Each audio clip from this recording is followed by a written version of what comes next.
विपक्ष का कौन सा सवाल? विपक्ष के ऐसे सवाल जिसमें देश का बंटवारा हो जाए, देश का विभाजन हो जाए। विपक्ष तो चाहता है सनातन का नाश हो जाए, विपक्ष तो चाहता है कि पश्चिम बंगाल अलग देश बन जाए, विपक्ष तो चाहता है कि तमिलनाडु अलग देश बन जाए, विपक्ष तो चाहता है कि पंजाब को खालिस्तान बना दिया जाए।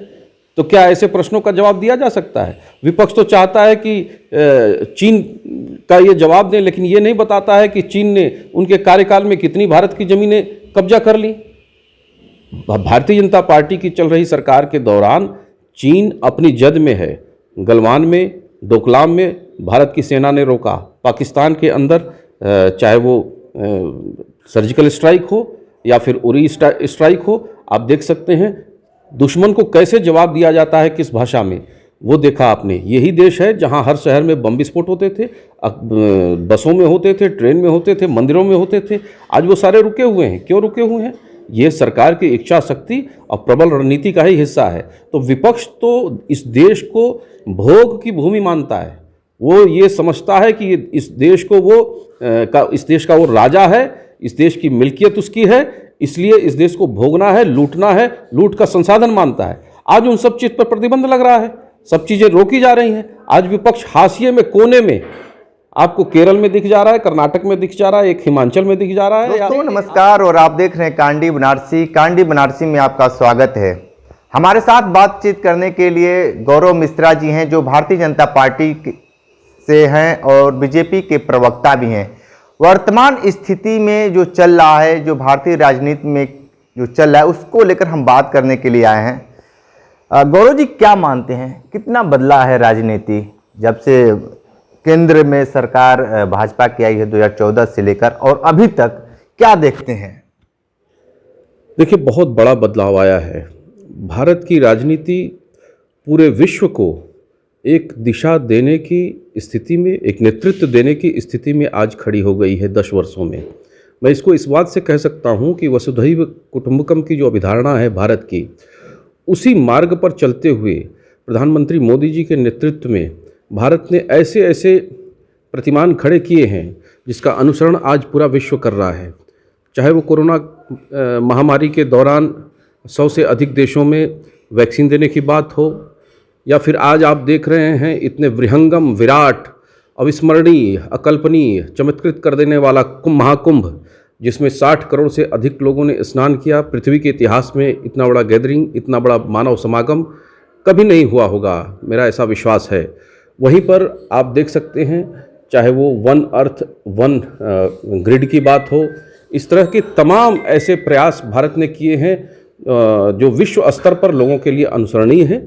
और वहीं पर डिजिटल इंडिया के क्रांतिकारी बदलाव ने पूरे विश्व को मजबूर कर दिया ये सोचने के लिए कि जो सपेरों का देश होता था, जिस देश में पिछड़ा, गरीब, और एक प्रकार से यहाँ की गरीबी को ही पूरे दुनिया में चित्रण किया जाता था, फ़ोटो खींच के ले जाया जाता था, वह देश टेक्नोलॉजी की दुनिया में इतना आगे जाएगा कि ऐसे ऐसे 57 करोड़ लोगों के जनधन के खाते खुल गए, और उन खातों में डीबीटी के माध्यम से लगभग 30 लाख करोड़ रुपए सरकार ने अनेक योजनाओं के तहत ट्रांसफ़र किए हैं।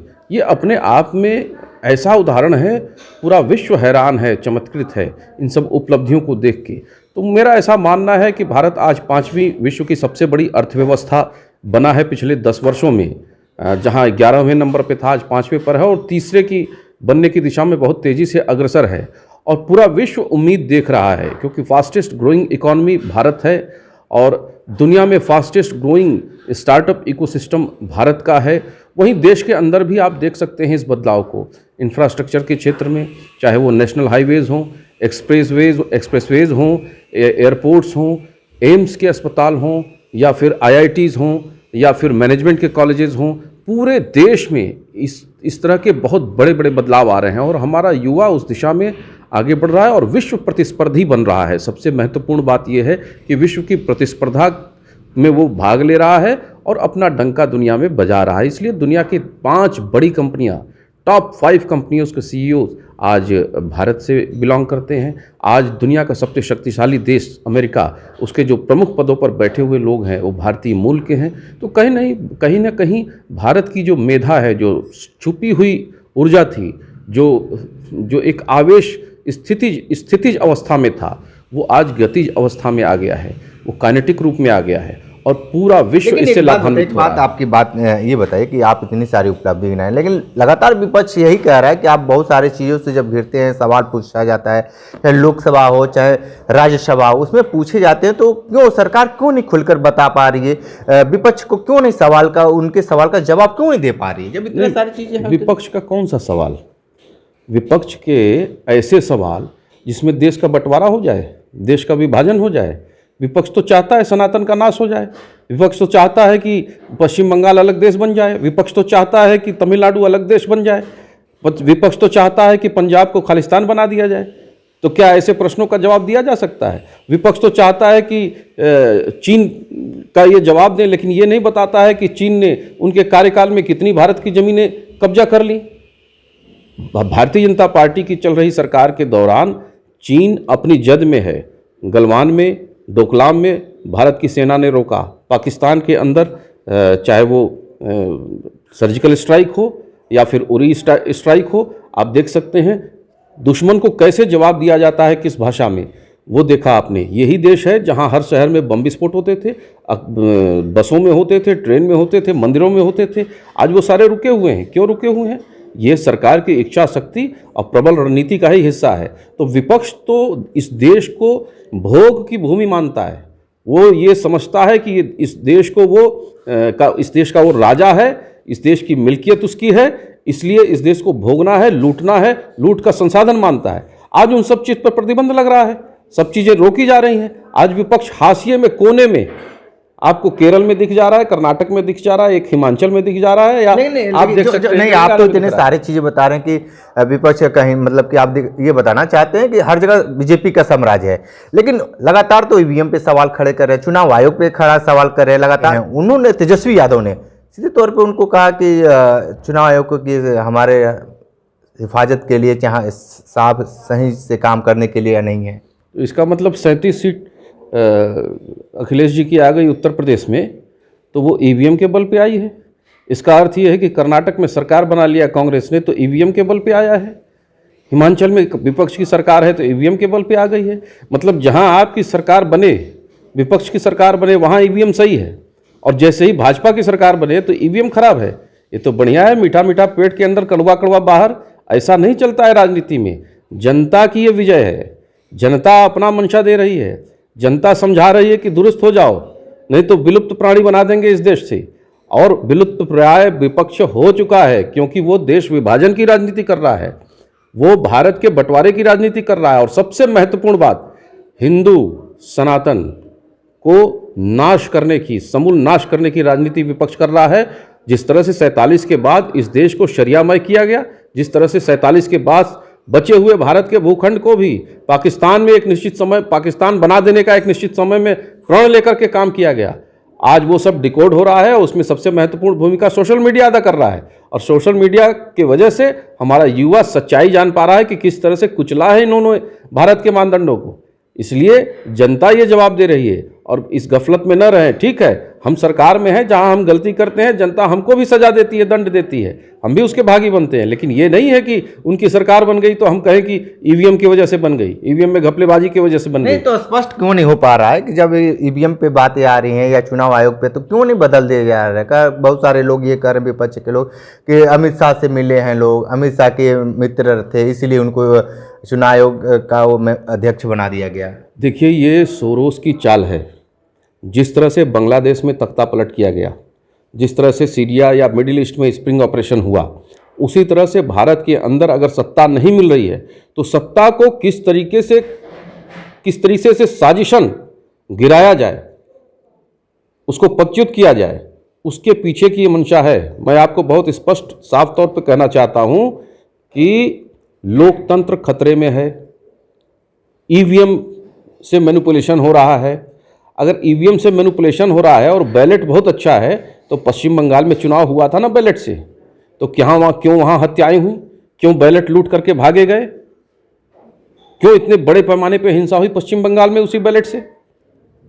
तो उसका जवाब दे दे पहले। अगर बैलेट से चुनाव कराना है तो समय का पहिया आगे बढ़ता है, पीछे नहीं जाता है।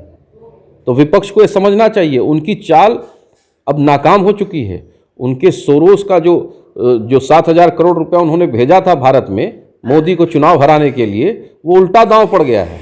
आज बांग्लादेश में भी उल्टा हो रहा है और अमेरिका में भी उल्टा हो रहा है। तो सब कुछ अब सकारात्मक दिशा में चल रहा है। इसलिए उनकी अब ये मंशा, चाहे वो किसान आंदोलन रहा हो, चाहे वो आंदोलन जीवी गैंग हो, उसके पीछे की सिर्फ इतनी मंशा है कि स्टेट को अस्थिर करो, राज्य को अस्थिर करो। इसीलिए तो राहुल गांधी बोलते हैं कि हमारी लड़ाई स्टेट से है, राज्य से है, मतलब देश से ही उनकी लड़ाई है। वो सिर्फ विपक्ष से नहीं लड़ रहे हैं, सिर्फ वो भारतीय जनता पार्टी से नहीं लड़ रहे हैं, देश से भी लड़ रहे हैं। और उनके काम में भी दिखाई देता है, उनके एक्शन में भी दिखाई देता है कि वो देश से लड़ रहे हैं।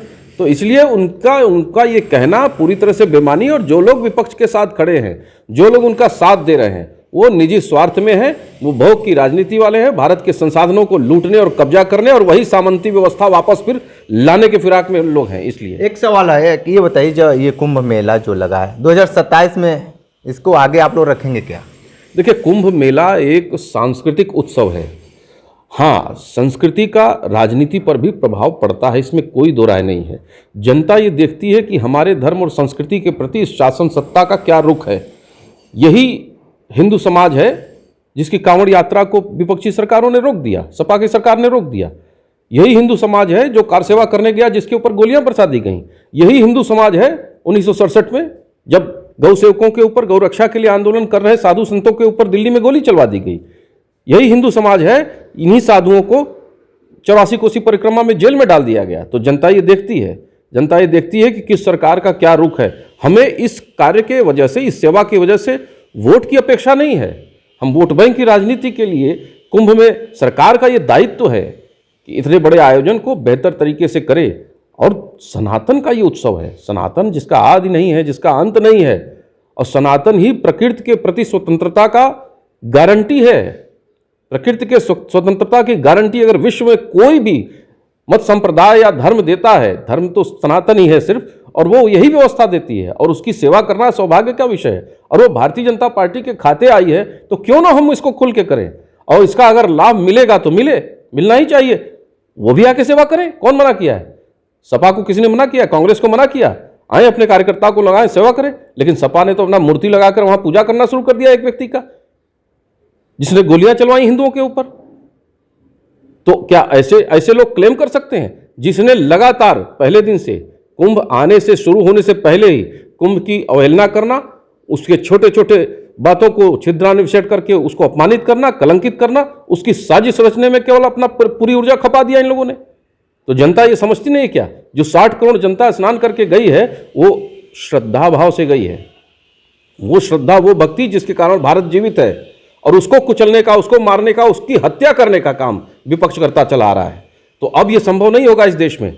जब भी चुनाव आएंगे, निश्चित रूप से वो सारे विपक्ष जो भारतीय जनता पार्टी के कार्यकाल में जो जीवित हुआ है भारत, अब उसको मरने नहीं दिया जाएगा। ठीक है, तो बीजेपी प्रवक्ता गौरव मिश्रा जी को सुन रहे थे, बहुत सारी बातें बताए हैं, विशेष इंटरव्यू कर रहे थे। तो हमारे साथ बने रही कांडी बनारसी के साथ। हमें दीजिए इजाज़त, नमस्कार।